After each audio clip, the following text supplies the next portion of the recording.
Hello, everyone. Thank you for joining us today for our ALS Webinar Wednesday series. My name is Kelly Hall. I'm a marketing coordinator for ALS North America, and I will be facilitating this webinar today.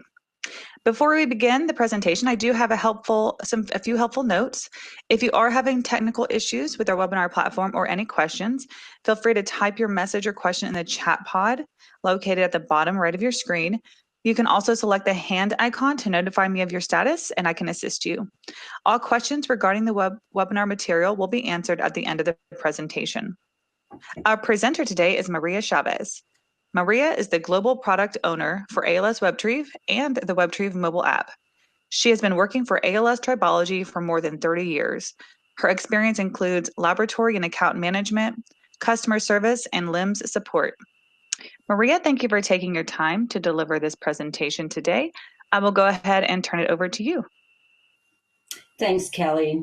Thanks, everyone, for attending. We are going to be going over the features of the Webtrieve mobile app. The Webtrieve mobile app is available for use on Apple and Android devices. For those of you who already have a username and password for Webtrieve, you may use the same credentials on the mobile app. For those of you who do not have the username and password for Webtrieve, you may request access on the Webtrieve website, or you can contact your local customer service representative for assistance. We will be reviewing the Webtrieve alert list, the online sample submission, which is currently available only to end users. For those of you who are at a higher hierarchy level, this feature will not be available in the mobile app menu. We will review the sample submission list, and then lastly, the settings. The mobile alerts are samples that are unread. On the one on the left, you will see the condition grouped together by the severity of the sample report. On the one on the right, you'll see there are some plus or minus icons. These are used to expand or collapse the severity of those samples. When you expand on the severity of those samples, it displays the unit ID and the component. To view a sample summary, you can tap on the unit ID or component that you wish to review.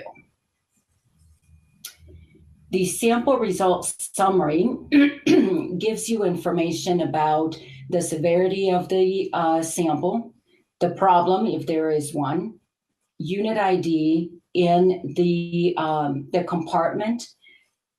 You can also use the scroll buttons at the top of the screen to view the previous sample or to go forward. So that way you don't have to keep going back and forth to the previous screen. You can mark the sample as unread if you want to keep it available on the alert screen.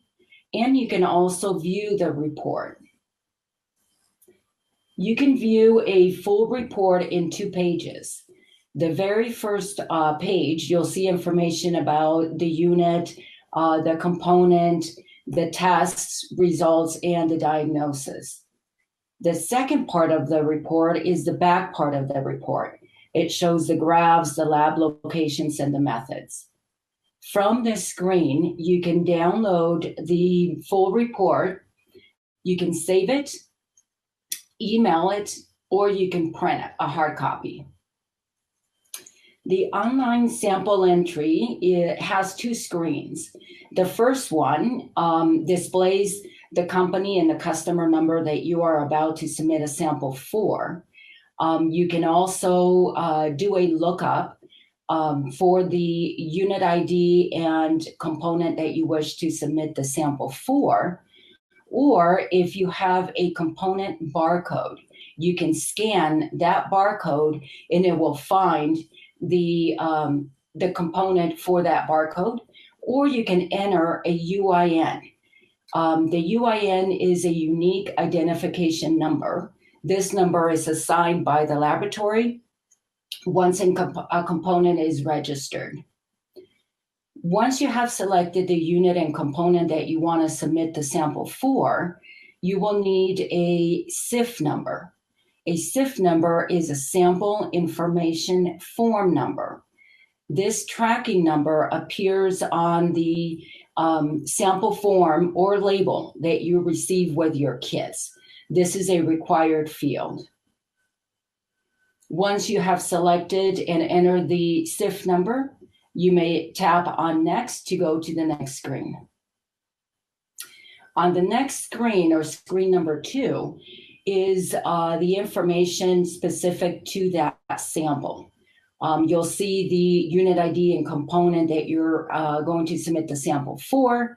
And it is, we would like for you to provide us with as much information as possible on that sample. Once you've entered all that information on this screen, you may tap on Submit. Once you do that, the sample is electronically sent to our database. And so all you'll need to do is just pack up your sample, send it in to us, and it would already be registered in our LIMS system. The app also allows you to add new units and components. If you do not find a unit or a component to submit a sample for, you may add one right on the mobile app using the add icons on either the unit or component. The screen on your left is the new unit information. The one on the right is the one for adding components for a specific unit. I want to point out that here is where, if you wish to have a component barcode, you may scan it here. This takes the place of the UIN, or unique identification number.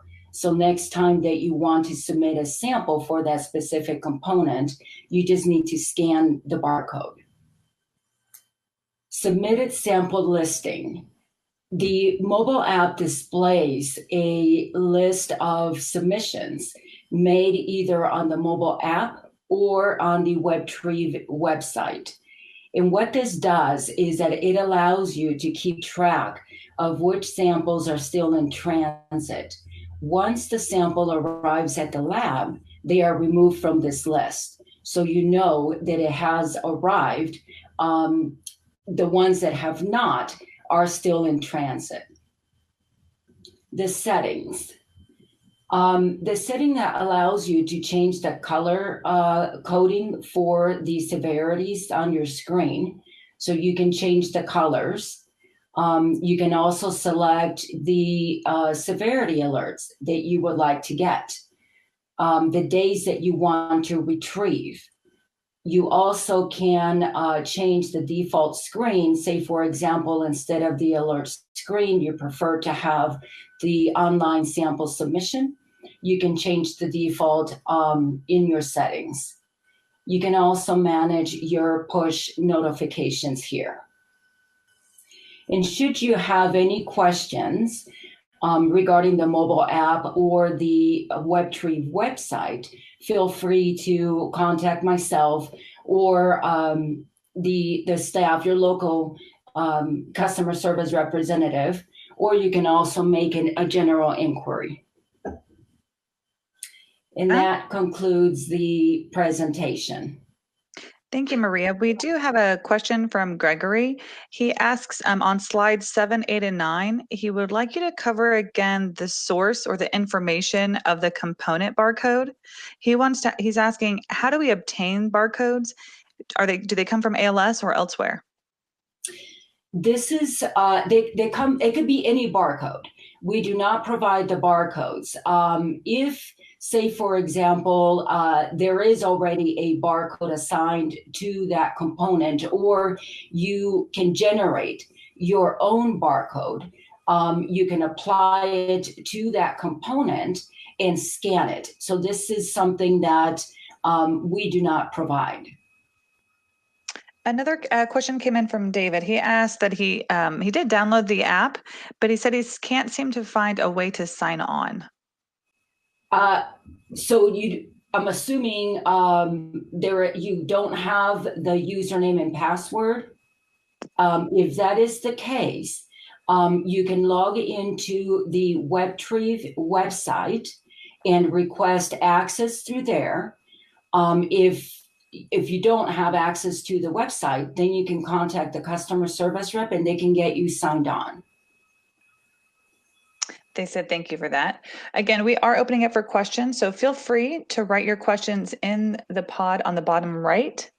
You can also raise your hand if you'd like to ask Maria a question directly. As y'all are writing y'all's questions, I do want to just have a few notes. We do record our webinar presentations. All participants of this webinar will receive a follow-up email once the recording is available to view. We will post our webinars on our ALS Global website and our ALS YouTube channel in the webinar playlist. I encourage you to check out our wide range of video resources and past Webinar Wednesday presentations that are available there. We have another question that came in. It says, I currently fill out a form and add with the sample. Would this system help me? Absolutely.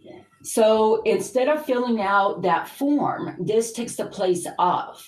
So because you are submitting all of the information needed for that sample, it is no longer necessary for you to fill out the form. Now, on that form, you will notice that there is that tracking number. That's that SIF number that I spoke about.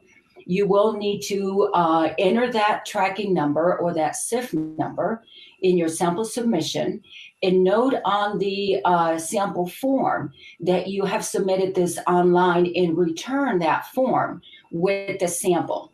And so what will happen is that when that tracking number is scanned at the lab, it will bring up all the information from the submission that you did on the mobile app. It does not look like we have any additional questions at this time. Again, if anyone has any follow-up questions for Maria, feel free to write down her contact information listed right here. Also, when you do receive your email with this recording, you will also have the ability to email her at that time too. Again, I want to thank you, Maria, for presenting today and everyone who attended as well. I hope you enjoy the rest of your week and we'll talk to y'all soon. Thanks, Maria. Thanks, everyone.